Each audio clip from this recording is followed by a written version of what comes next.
How's it going, everyone? My name is DrapPep. Welcome back to another installment of this series.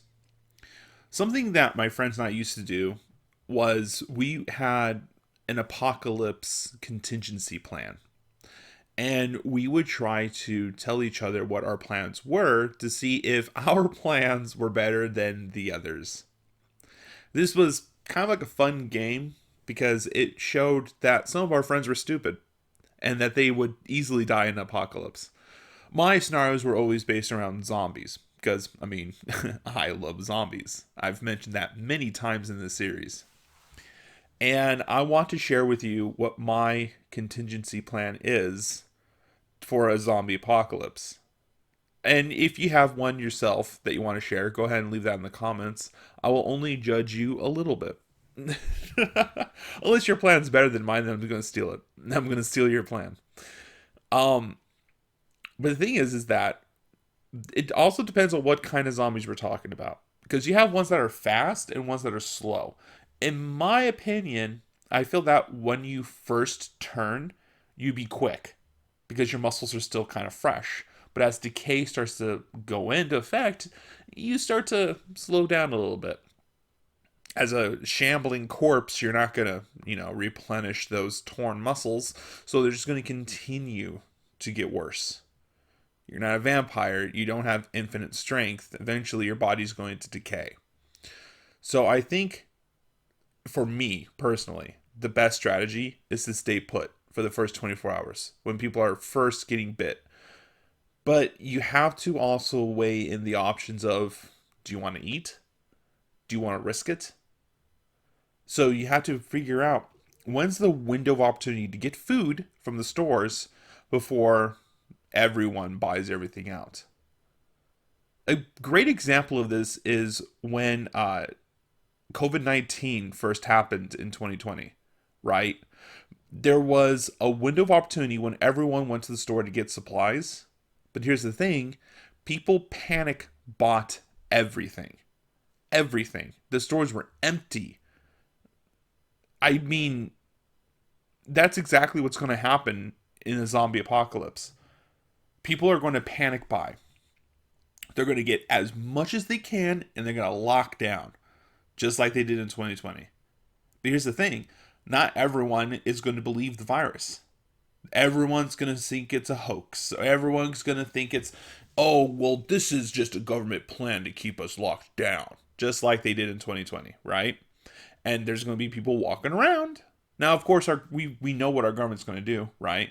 Everyone stay in your homes. Don't go out. If you have to go out, it has to be for emergencies only. That's exactly what happened. And what did people do? They did not listen. They went out anyways. They did not keep locked down. They did not keep 6 feet apart, and they most definitely did not keep their mask on. No one's going to listen to those warnings.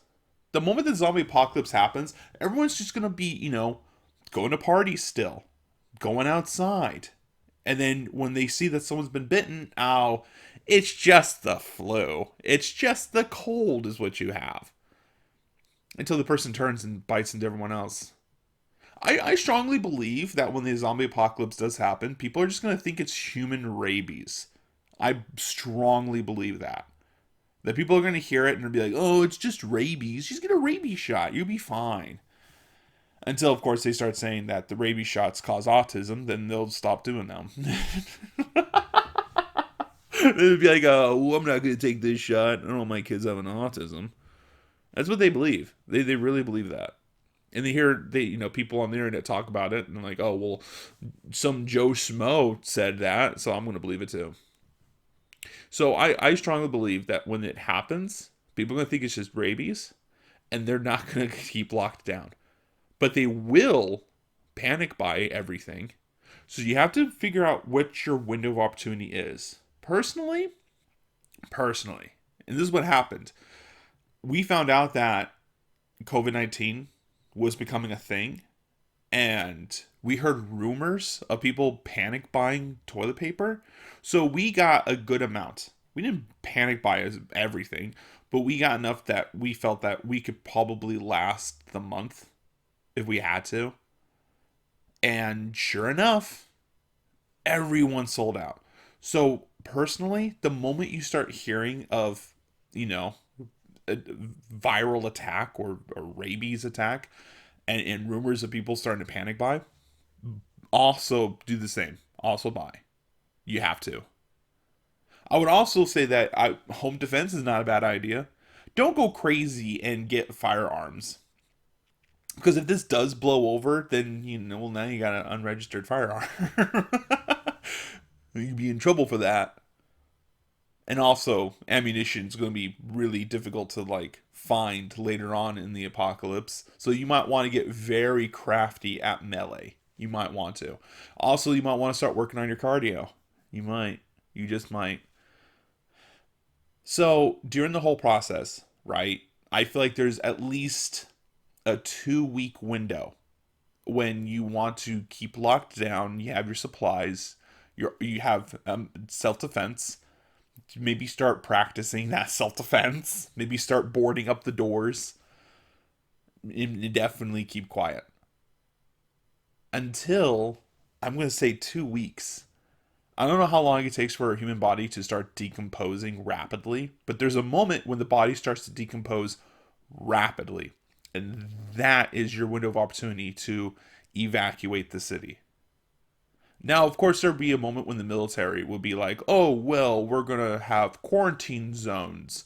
The QZ, right? We're going to start gathering people. You don't want to trust the military because they have martial law. And if they have martial law, then what they say goes. And that can be scary. You also want to stay away from hospitals during this period of time. Because anyone who's infected, that's where they're going to go. They're going to go to the hospitals. When 2020 happened, there were so many people who were going to the hospitals, they had to start putting people in tents outside the hospital because there just wasn't enough room. When I got COVID, they put me in a tent. They put me in an ambulance. They rushed me to the hospital and they put me in a tent where they had to do all the tests. And then they found out I did have it and they just sent me home because there wasn't enough room. That's what's going to happen. They're going to find out you're infected and they're just going to send you home because there's just not enough. There's not going to be enough room. So going to the hospital, not a good idea. Because once those people start turning and they start attacking, it's going to be cramped spaces in there. It's going to spread even faster in the hospitals. So what you want to do, what I will do is I will have gathered a few melee weapons that I can use for self-defense. I would bunker down for like maybe the first 2 weeks until I can feel comfortable that the decomposing has started. Because once they start decomposing, they're not going to be as fast. They're not going to be able to see you as well, and they're not going to hear you as well either. Their senses will be dulled. Then you can start kind of moving around them more freely. You don't have to worry so much. Then I'm going to head north. I'm going to head towards cold because frostbite. They're not going to understand about warmth.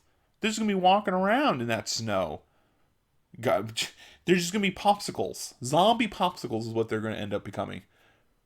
Use nature as your self-defense. And I feel like if I head towards cold, away from the decomposing bodies, oh, heck yeah.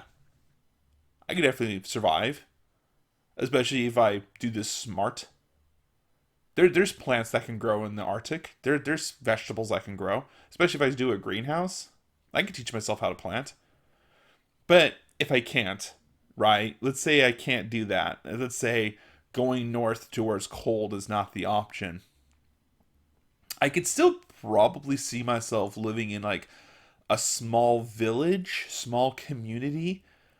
You definitely want to move somewhere out of the city because where there's a lot of people, there's going to be a lot of infected. But if you move somewhere where it's not as many, you might run into a zombie here and there, but for the most part, you probably be remotely safe. You definitely want to join a community in some way because numbers do matter. Having a large group of people that are watching each other's back matters. But you're going to go hungry more often. But with a group of people, you might be able to find more food. I think that would be my second strategy. Find a small community away from the cities and just kind of ride it out. Because that's honestly all you're going to be doing in the apocalypse. Just kind of postponing the inevitable. But in the end, I think possibly heading north is the safest option. Especially if you find a community of people who all have a job, they all know what they're doing, and you all move to the north at the same time, you probably be able to make a better go for it. Especially with that cold, because that's definitely going to slow them down even more. The infected will not be able to move as quickly in the cold. That's just basic biology. Once you start getting that frostbite, you kind of turn into a popsicle. But that's my contingency plan. Let me know what your plan is in the comments. I'd like to see what everyone's plans are, and I want to thank everyone for tuning in.